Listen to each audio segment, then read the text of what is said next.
Hello designers, today is the day 2 of the letter portrait series. Already A alphabet complete చేశాను. ఇప్పుడు B alphabet complete చేద్దాం. So B ని type చేసుకుని the duplicate layer కూడా తీసుకొని ఇంకొక లేయర్ లో మీ ఫోటోని యాడ్ చేసుకోండి. మీ ఫోటోలో కలర్ క్వాలిటీ ఎలా ఉందో చెక్ చేసుకోండి. అంత ఎఫెక్టివ్ గా అనిపించకపోతే నెక్స్ట్ వీడియోలో కలర్ అడ్జస్ట్మెంట్స్ గురించి ఎక్స్ప్లెయిన్ చేస్తూ వీడియో చేస్తాను. వీడియో మిస్ అవ్వకుండా ఉండాలంటే ఏం చేయాలో తెలుసుగా, వెంటనే ఫాలో చేసేయండి. ఫోటోషాప్ లో కలర్ అడ్జస్ట్మెంట్స్ అనేది చాలా మేజర్ పార్ట్.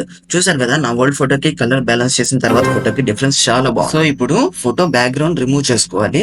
సెలెక్ట్ ఆప్షన్ లో సబ్జెక్ట్ మీద క్లిక్ చేసి Ctrl+J ప్రెస్ చేయండి.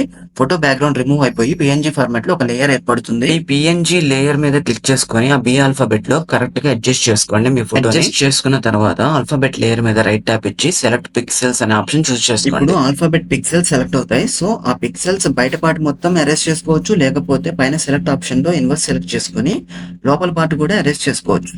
సో నా ఫోటో అనేది ఆల్ఫాబెట్ లో మెర్జ్ అవ్వడానికి ఎలా అరెస్ట్ చేస్తున్నానో చూడండి.